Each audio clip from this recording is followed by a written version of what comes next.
Assalamualaikum warahmatullahi wabarakatuh. Kami dari Fakultas Matematika dan Ilmu Pengetahuan Alam, Prodi Ilmu Lingkungan 2021.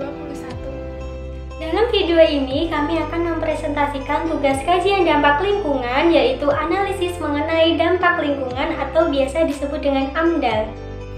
Pada presentasi kali ini, kami merujuk pada Peraturan UU Cipta Kerja dan menjelaskan studi kasus yang terkait. Sebelum itu, saya akan memperkenalkan anggota kelompok kami. Kami dari kelompok 4 yang beranggotakan pertama Ceciliana Charsyah, dan yang kedua ada saya sendiri Faisyah Kinabrari, dan yang ketiga ada Farah Meilani, dan yang keempat ada Kotrotunida Farika, dan yang terakhir ada Luneta Halis Alfiah.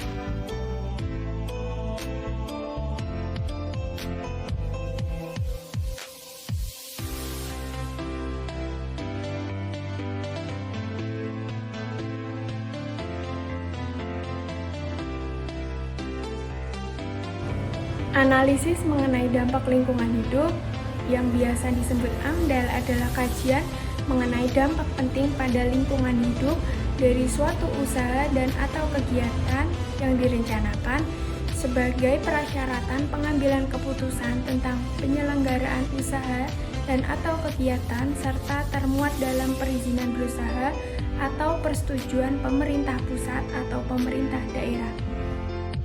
Manfaat AMDAL dapat dirasakan oleh pemilik usaha, pemerintah daerah atau pusat, maupun masyarakat. Bagi pemilik usaha, AMDAL bermanfaat untuk dapat melindungi tuduhan penyebab pencemaran atau kerusakan, dan sebagai bukti telah melakukan pengelolaan lingkungan. Bagi pemerintah daerah atau pusat, AMDAL bermanfaat sebagai dasar pengambilan kebijakan di tingkat tapak lingkungan hidup dan menjadi instrumen pengawasan. Sedangkan manfaat AMDAL bagi masyarakat yaitu masyarakat menjadi lebih nyaman karena dapat mengetahui kegiatan yang akan dibangun di daerahnya akan dilakukan sesuai atau memperhatikan prinsip-prinsip pengelolaan lingkungan serta sebagai pemerhati atau pengawas lingkungan di daerahnya.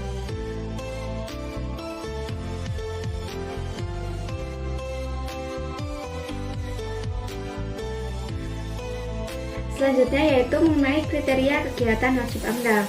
Berdasarkan PP nomor 22 tahun 2021 pasal 8, terdapat 9 kriteria kegiatan wajib AMDAL. Di antaranya yaitu 1. Pengubahan bentuk lahan dan bentang alam. 2. Eksploitasi sumber daya alam, baik yang terbarukan maupun yang tidak terbarukan. 3.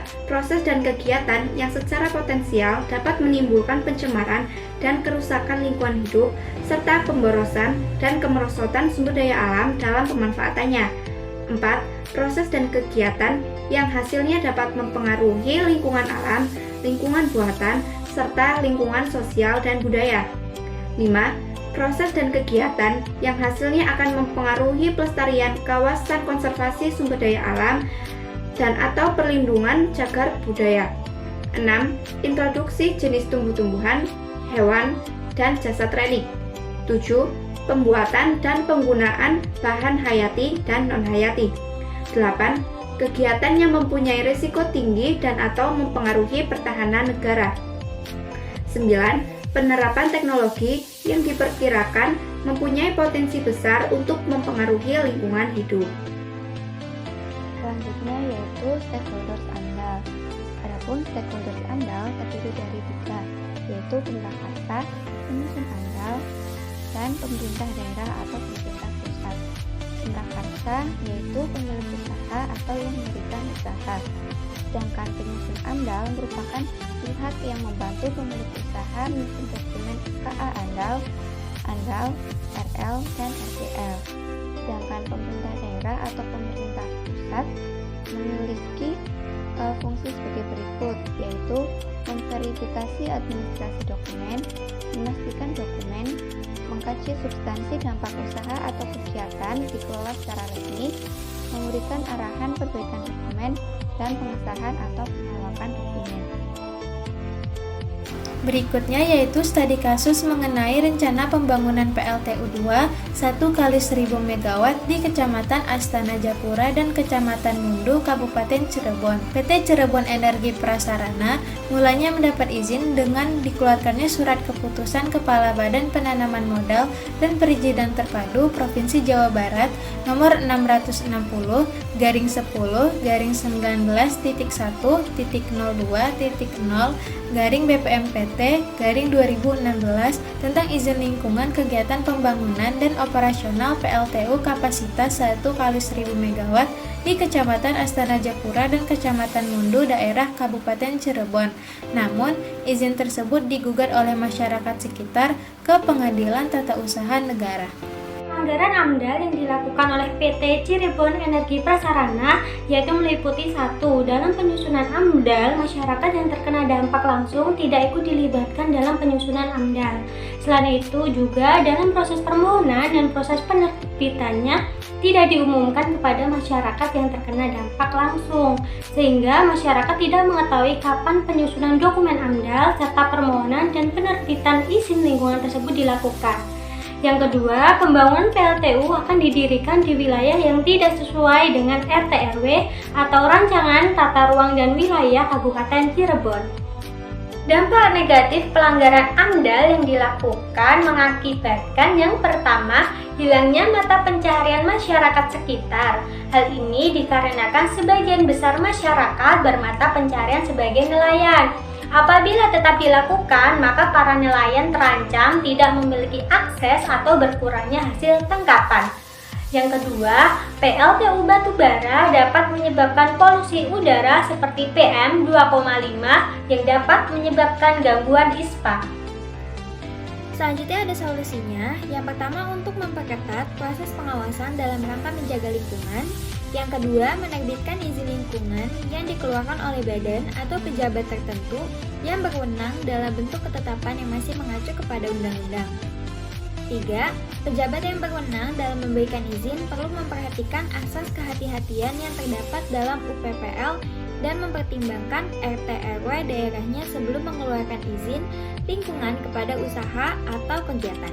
Yang keempat, Kementerian LHK perlu berperan kuat dalam penilaian dampak lingkungan yang berkelanjutan dari proyek PLTU batubara ini dan melakukan pemeriksaan menyeluruh dari kerusakan yang disebabkan oleh PLTU ini.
Sekian pengertian dan penjelasan studi kasus analisis mengenai dampak lingkungan dari kelompok kami.